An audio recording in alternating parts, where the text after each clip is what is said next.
Tapi yang mau kita tuju pertama kali adalah bangunan yang berisi peninggalan-peninggalan Nabi Muhammad. Ada tongkat Nabi Musa, ada pedang para sahabat. Tongkat Nabi Musa. Tongkat Nabi Musa.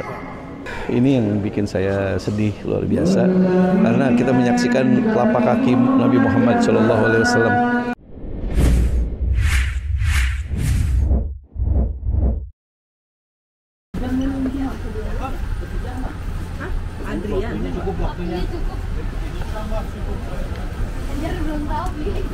Aduh.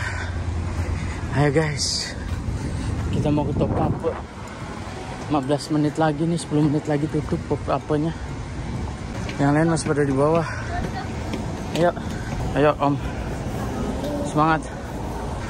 Ayo Om Juma. Ya, ayo. Oke. Ayo, tunjukkan kekuatanmu. Ayo Baba, Mama. Ayo, Umi. Let's go Umi. Saya juga capek. Cepat Bapak Ibu cepat. Ayo cepat Bapak Ibu. Gimana Om? Sudah mulai kedinginan Om? Bukan super. Saya juga manusia. Aduh jadi kedinginan. Ini tante dia Om Wan nih kedinginan. Oh sebelah sini nih jadi sultan Den. Den. Nah. Kita jadi sultan dulu kan Den? Udah ditunggu nih. Nih, jadi sultan gitu tuh. Masya Allah. Ini mohon maaf nih ya, ngeliatnya belakangannya doang. Saya capek balapnya nih aja udah. Bayangin aja ini dingin banget, saya keringetan coba. Bukannya nggak mau ngejar, emang capek. Kita lihat di depan kita itu Hagia Sophia. Dibangun seperti ini 500. Di seberang sana itu Lumos. Tapi kenapa keindahan Hagia Sophia masih menang dibandingkan Blue Mosque? Ide-idenya segala macam. Karena Blue Mosque dibangun untuk persembahan terhadap Tuhannya. Kalau Blue Mosque, Hagia Sophia persembahan terhadap Tuhannya. Kalau Blue Mosque itu untuk mengalahkan Hagia Sophia. Jadi ada kesombongan dalam situ sehingga tidak bisa ngalahin. Cambobo guys. Itu Hagia Sophia. Tuh depan situ Hagia Sophia. Sana Blue Mosque. Mantap dah pokoknya. Ramai banget tuh. Antrinya panjang banget. Wah, yang mancur guys. Ramai banget di sini. Masya Allah. Yang antri mau ke Hagia Sophia kayaknya tuh. Panjang banget. Sampai ujung sono noh. Nih Om, kita di Hagia Sophia tuh.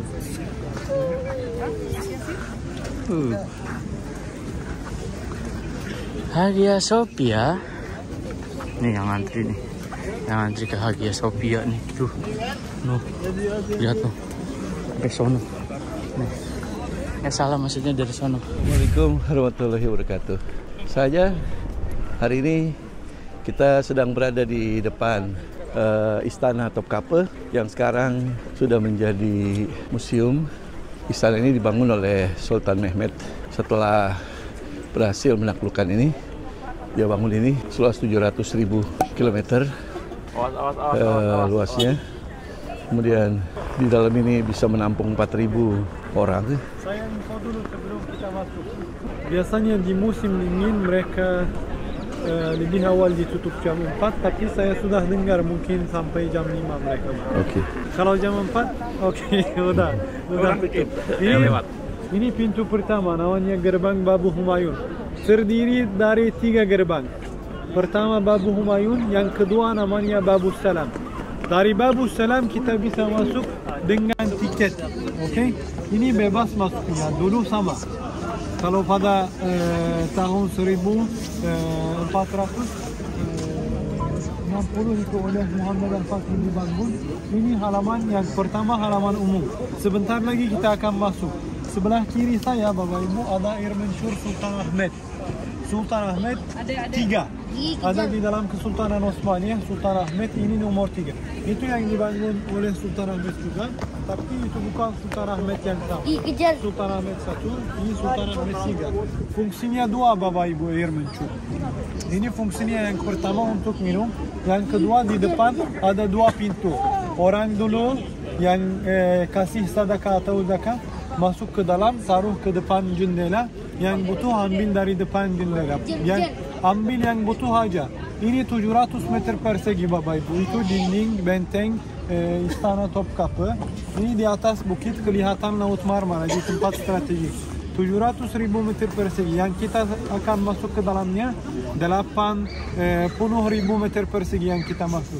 Babu Humayun, babu pertama ada kontrol yang biasa, taruh tasnya apanya. Gerbang kedua Babu Salam, ketiga Babu Saada Bapak Ibu. Kita akan masuk sekarang, nanti saya akan lanjut ya.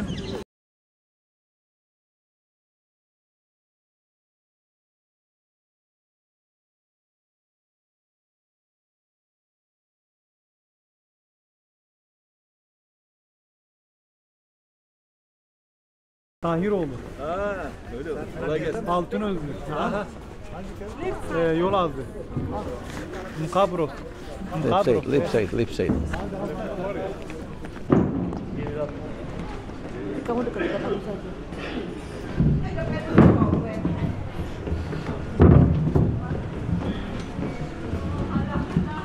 Di atas gerbang.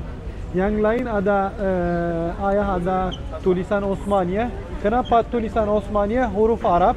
Dulu mereka menggunakan bahasanya bahasa Osmaniye.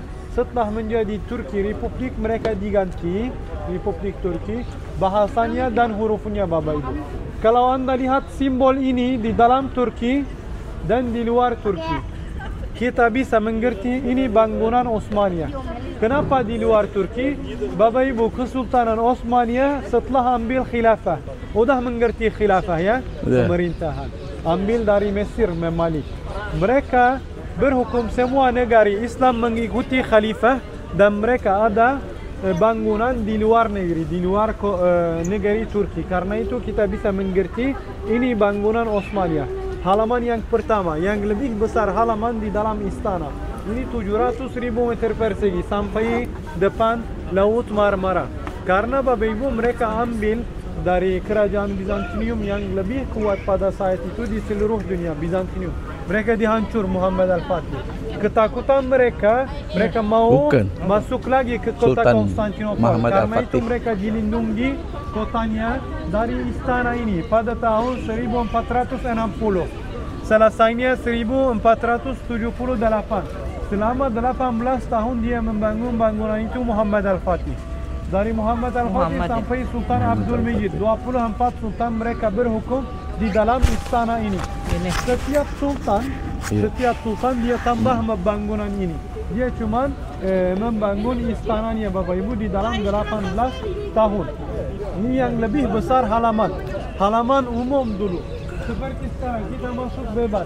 Tidak ada orang yang tanya tiket. Dulu ini tidak ada orang yang tanya, masuk bebas. Sultan bilang itu orang semuanya dekat ke istana ini, tempat jual, tempat yang lain, tempat menjual buku yang lain Bapak Ibu. Itu kerajaan Bizantium yang non-Muslim, yang Kristen juga, dia bisa masuk ke dalam halaman yang umum. Di sebelah kiri ada gereja namanya Ayah Irini. Pada abad ke-6 oleh kerajaan Bizantium dibangun. Ini Ayah Irini namanya. Setelah dia masuk ke dalam Konstantinopel, Muhammad Al-Fatih, ada yang keluar dari luar negeri, ada yang tidak. Ada yang masih tinggal di sini, Kristen. Dia bilang, saya menghormati kepada Anda, yang mau bisa masuk bebas dan beribadah di sini, menghormati kepada mereka Bapak Ibu. Muhammad Al-Fatih namanya. Dan ini juga sekarang museum. Ini juga museum Istana Topkapı. Dua-duanya museum, gereja.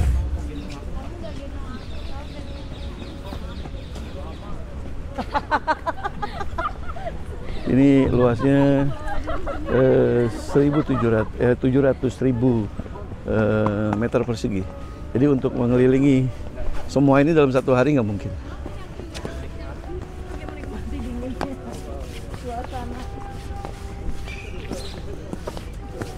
Jadi karena pemerintahan waktu itu ada di bursa, jadi ketika sudah ditaklukkan Konstantinopel, maka beliau membangun istana di sini dan menjadikan Konstantinopel ini adalah pusat kerajaan, pusat pemerintahan. Jadi setelah dari sini 600 tahun pemerintah di sini, kemudian pindah ke Dolmabahce. Dolmabahce ada di tepi laut. Besok kita lihat istana Dolmabahce dari laut.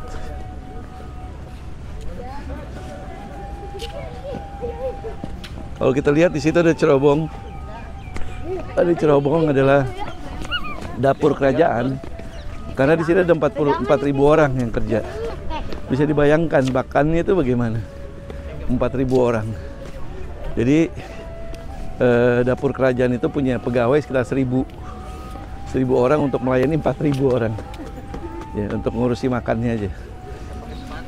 Tapi yang mau kita tuju pertama kali adalah bangunan yang berisi peninggalan-peninggalan Nabi Muhammad, peninggalan-peninggalan Islam.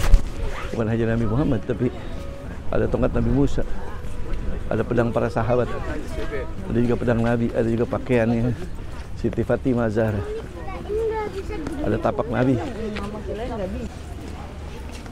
Di setiap pintu gerbang kita bisa melihat stem atau stempelnya Utsmani. Itu yang bentuknya agak melingkar. Itu tanda stempelnya Kesultanan Utsmani. Tapi nanti kamera nggak bisa on.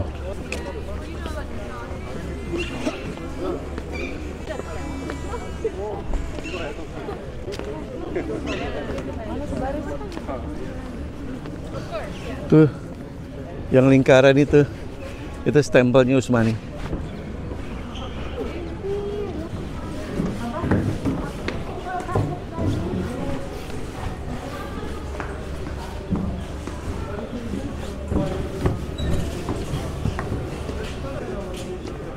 Satu baris.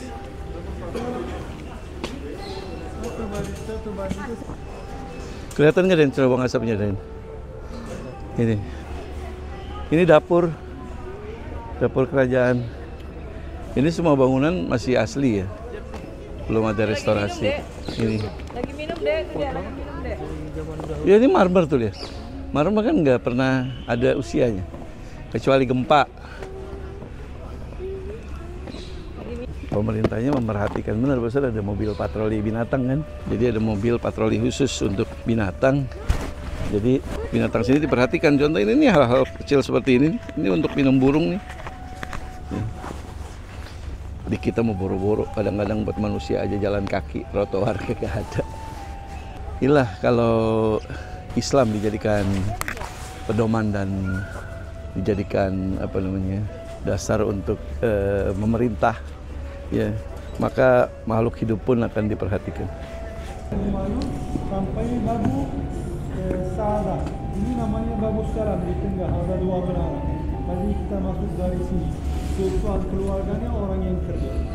Babu gerbang ke ini ada menara yang besar. Tapi sebentar lagi kita bisa lihat. Itu namanya Menara Keadilan.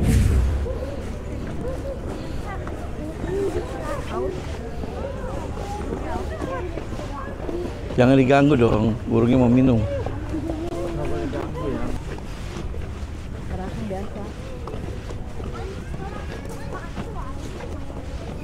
Ini ruang rapat menteri-menteri, jenderal-jenderal. Jadi kalau jenderal lagi rapat, Sultan sembunyi di dalam menara tuh. Ada lubang buat ngintip tuh. Jadi jenderal-jenderal itu saling berdebat, berargumen. Sultannya kan bilang nggak ikutan. Tapi Sultannya ngintip. Nah disitulah dia menentukan siapa yang berpihak kepada dia, siapa yang tidak, siapa yang adil, siapa tidak. Makanya dibilang benar keadilan. Tempat Sultan ngintip, orang lagi rapat. Kalau kita masuk ke dalam, di situ ada bangku-bangku buat parlemen rapat. Ini dapur-dapur kelihatannya. Pekerjanya ada 1.000 orang di dalam situ. Untuk melayani 4.000-an sampai 5.000. Kabarnya itu masih beda-beda. Ada dapur kopi, ada dapur teh, ada dapur manisan. Oke. Gerbang ketiga, Babu Sa'adah. Dulu di depan Babu Sa'adah ada dua penjaga, sebelah kanan dan kiri. Karena tidak boleh cuma sultan yang kasih izin bisa masuk. Karena itu mereka tunggu di sini 24 jam. Tapi diganti. Ada dua di sebelah kanan dan di sebelah kiri. Kita masuk di kiri, Anda bisa lihat simbolnya, Bapak Ibu. Itu penjaga yang tunggu di sini, tugasnya 24 jam. Tapi mereka diganti selalu. Sebelah kiri ini dapurnya, Anda di waktu bebas bisa masuk ke sana. Sebelah kanan itu menarah keadilan, di bawahnya ada tempat rapat. Ada dua pintu yang masuk, bisa masuk dan keluar dari sana. Sebelah kanannya lagi ada collection jam, ruang ini jam dari luar negeri, dari dalam negeri yang kasih, ada yang kasih hadiah Kesultanan Osmaniyah, ada yang mereka bikin. Ini yang di bawah kubah yang coklat, bawahnya ada ruang satu lagi. Ini di dalamnya ada pedang Muhammad Al-Fatih yang masuk ke dalam kota ini. Dan ini ruang alat pedang, Bapak Ibu, kebanyakannya. Ini pedang yang lain atau baju khusus bikin mereka sebelum keluar dari istana ini untuk perang. Khusus dari besi untuk orang atau untuk binatangnya, untuk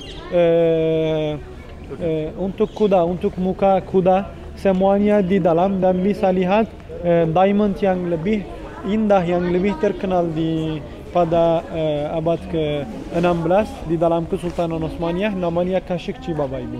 Ini namanya Babu Sa'adah. Dulu sultan dan timnya, militernya kumpul di sini. Mereka bawa kursi sultan di sini. Kita di ruang itu di depan kita bisa lihat kursi sultan. Dan dia duduk di sini, Bapak Ibu, seperti Anda bisa lihat di foto. Foto di sini. Dari sini sampai Babu Salam. Mereka kumpul di sini. Setiap bulan atau setiap setelah perang, kalau mereka mau kasih gaji sultan, dia kasih di sini. Atau ada tip namanya julus. Julus itu dari kata bahasa Arab, duduk. Kalau ada sultan yang baru, dia kasih julus, tip julus, semua militernya. Mereka kumpul di sini. Kalau mau keluar dari istana ini, mereka kumpul di sini, langsung keluar dari sini untuk perang. Di belakang saya ada batu. Batu ini simbol bendera dulu sebelum mereka keluar dari istana ini untuk perang. Bendera bukan bendera Kesultanan Osmaniyah, bendera khusus untuk perang. Kalau orang yang lain lihat ini, mereka bisa mengerti tim Kesultanan Osmaniyah, militernya dan sultan. Mereka di luar istana ini, Bapak Ibu. Sekarang kita akan masuk satu ruang. Di kiri bisa lihat kursi sultan. Dan kita langsung ke depan ruang suci. Oke? Oke. Lantainya itu keramik, granit, marmer. Lantai marmer.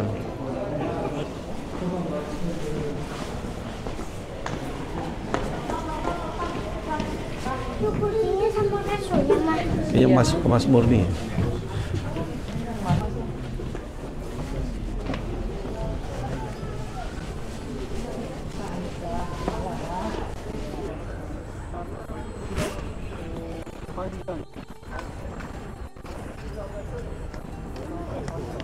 Bapak Ibu, sebelah kiri orang antri di sana, lurus belok ke kiri kita masuk ke dalam antri.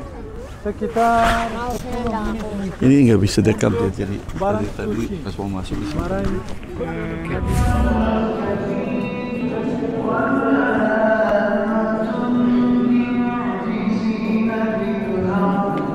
Untuk Ka'bah itu juga ada tempat Hajar Aswad.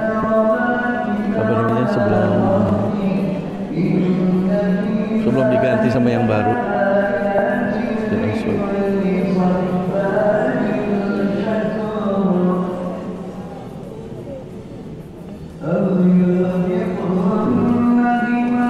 Tongkat Nabi Musa. Tongkat Nabi Musa. Itu pedang Nabi Daud. Ini pedang Nabi Daud di sebelah sana. Yang ini pedang Nabi Daud. Yang itu Musa, tongkat Nabi Musa.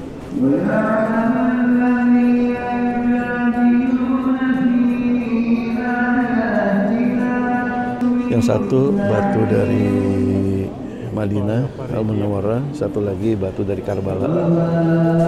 Kalau dulu digantung, sekarang dibeginiin. Kalau dulu di tembok ngelihatnya, jadi enak dari jauh bisa kelihatan.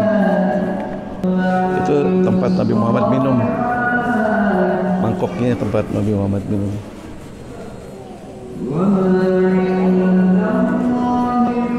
Jadi saja untuk menghormati Nabi Musa itu. Iya. Untuk menghormati kesucian peninggalan ini, maka dilantunkan ayat-ayat suci Al-Quran secara live langsung tuh di pojokan. Ini yang bikin saya sedih luar biasa, karena kita menyaksikan telapak kaki Nabi Muhammad SAW, dan itu rambut Nabi. Ini ada peninggalan Nabi Muhammad SAW. Look and continue. Vakti çeyleyelim lütfen. Allahumma sholli ala sayyidina Muhammad. Ini yang bikin selalu saya meneteskan air mata itu melihat kaki. Coba kalian lihat itu kaki Nabi Muhammad. Please do not flash.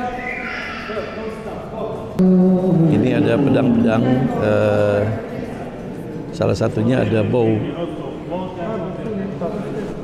Ada bow, ada panah, yang paling atas itu panah.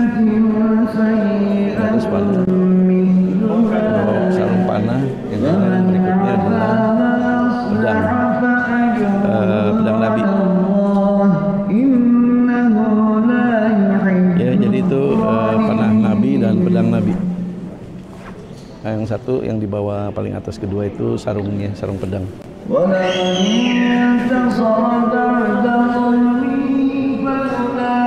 Ini pedang Sayyidina Abu Bakar dan Sayyidina Umar. Yang kiri ini pedang Sayyidina Abu Bakar, yang kanan pedang Sayyidina Umar agak besar karena Sayyidina Umar itu badannya agak besar.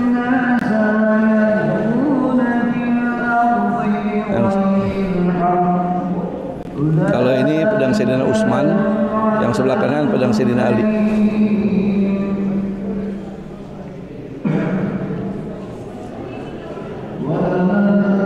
Kalau yang ini pedang Khalid bin Walid yang paling kanan. Yang pertama kali ini pedang Khalid bin Walid, yang tengah pedang Jafar At-Tayyar. Kalau kita lihat bagus dia punya ornamen. Ini pedang Ammar ibn Yasir yang paling kiri. Ammar ibn Yasir. Ini pedang para sahabat. Pedang para sahabat Nabi. Kalau yang ini pedang Zubair ibn Awam. Indah pedangnya.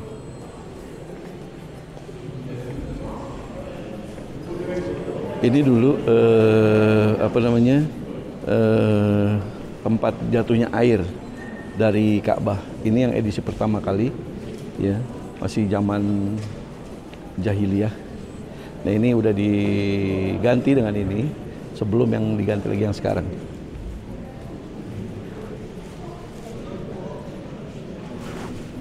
Quran, tulisan tangan. Saya nggak ngelihat Zulfikar. Harusnya ada Zulfikar. Sangat mengecewakan sebenarnya. Yang mana saya tidak melihat baju Siti Fatimah. Kemana itu? Ya, jadi peninggalan ini kelihatannya tersisa 50%. Jadi cepat sekali nih. Harusnya itu lama karena panjang. Jadi dulu seingat saya dari sini ke kiri. Di situ digantung-gantung tadi pedang dan lain-lain. Terus ke kanan. Terus ngelihat baju Fatimah. Saya tidak lihat baju Fatimah. Waktu sebelumnya saya lihat ada di sini. Itu di mana? Ada. Itu ruangnya yang benar di sini. Masuknya dari sana, keluarnya dari sekarang. Dan mereka akan memperbaiki ruang ini. mungkin tidak pindah dari sana ke sini. Karena sekarang lebih kecil. Kalau dulu lebih kecil, ya, besar. Semua barang tidak bisa masukin ke dalamnya. Oke, jadi sedang renovasi sehingga banyak barang yang tidak bisa dimasukkan ke ruangan sekecil itu. Itu yang saya bilang mengecewakan sekali, di luar dari harapan. Di bagian akhir itu besar. Ini Quran apa?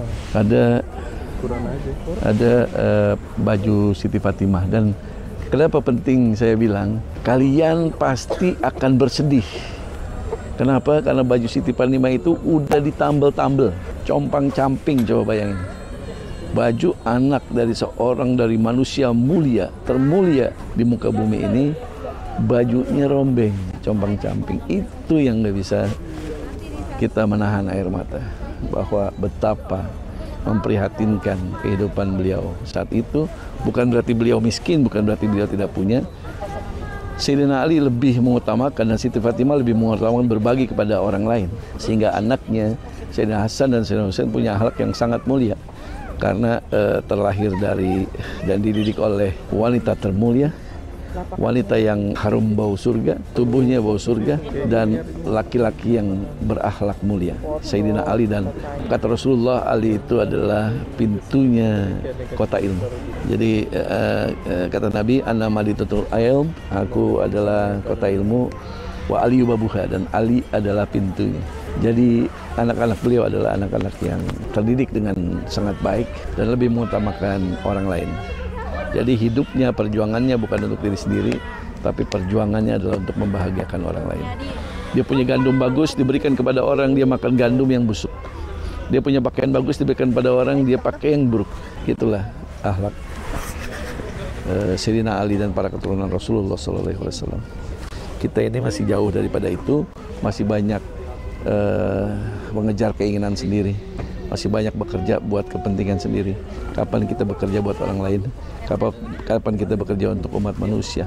Itu makanya Islam disebut sebagai rahmatan lil alamin, karena ketika orang Islam semua berakhlak seperti akhlaknya Rasul, seperti akhlak para keturunan Rasul, maka dunia ini akan makmur, akan baik. Demikian kita ikuti perjalanan kita berikutnya tapi saya penasaran melihat dapur tuh. Jadi peninggalan tadi juga belum pernah dicuri, udah pernah sering dicuri itu. Diburu dapat lagi, diburu dapat lagi.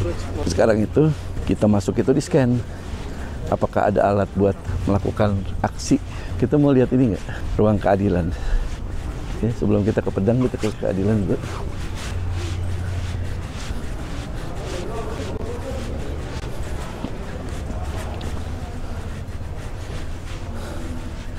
Ini jadi parlemen, di sini rapat.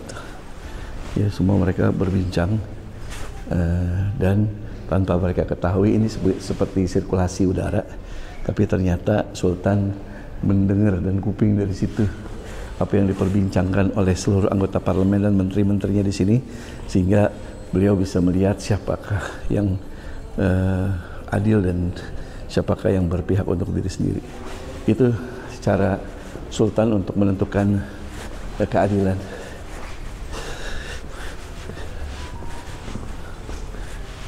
Ini juga bagian dari ruang rapat. Ini peninggalan jam.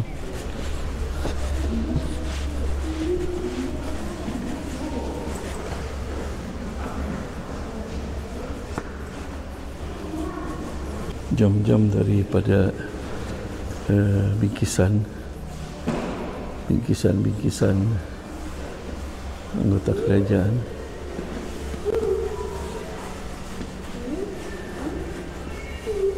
Sini dek.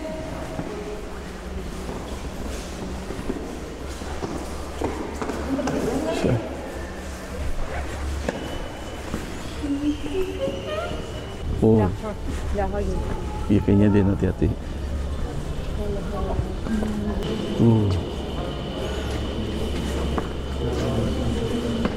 Dam. Yang saya pengen nih, zirah. Baju zirah.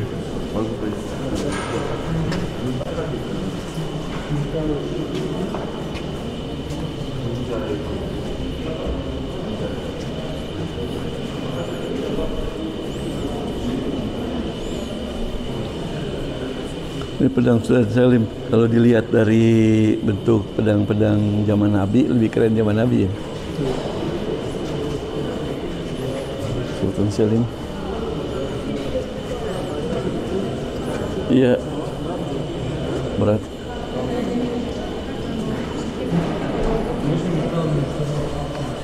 Tuh, kayak kampak kamu tuh. Tuh. Ini panah, bow. Matanya. Dan kasih tahu ntar coach. Tuh. Zaman dulu tuh begitu tuh. Self knock. Itu tempatnya. Tembownya.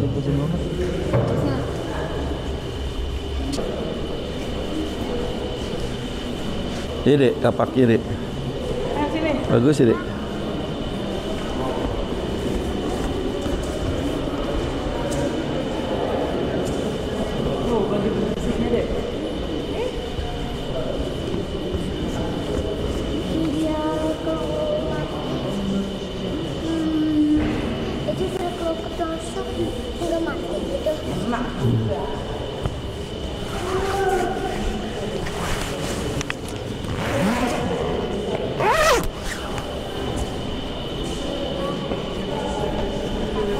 Dek.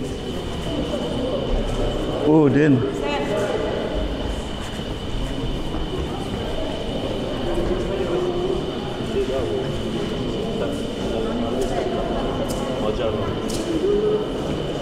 Ini gimana makainya nih?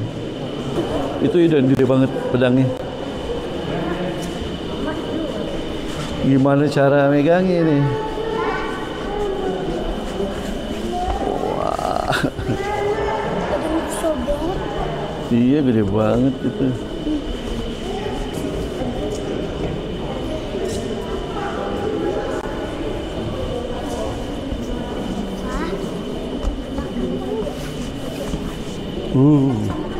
Jepang. Ini Jepang. Apa katana? Iya, tembakan. Ini udah abad ke-17 ke 18 ini. 19. Iya.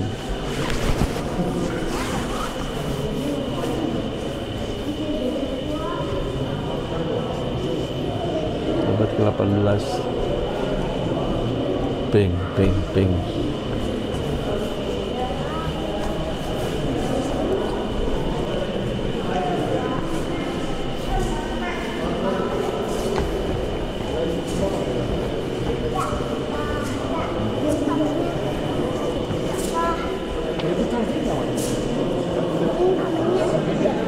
Iya, begini.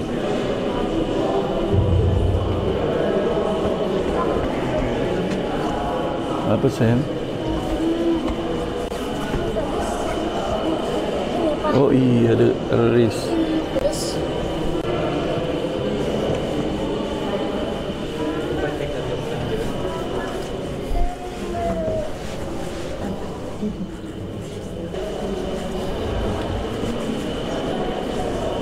Hussein, sini.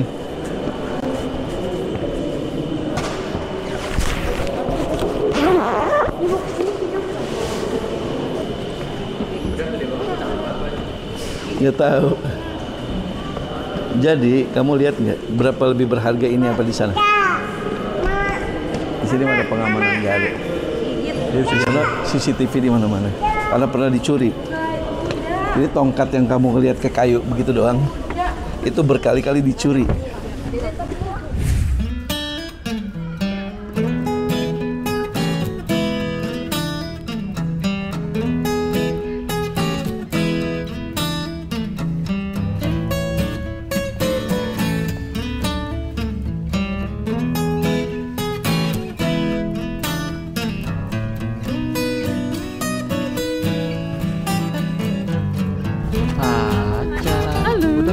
Turun. Ya. Ayo.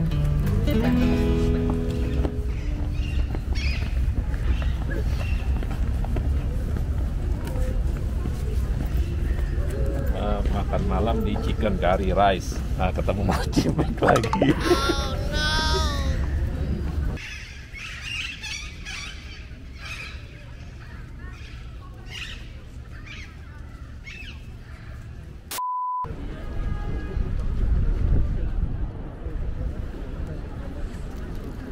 Ada best duru in near me.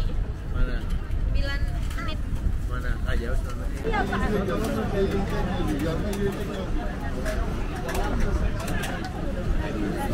Dong, cobain Review. dong. Cobain dong. Rasanya gimana?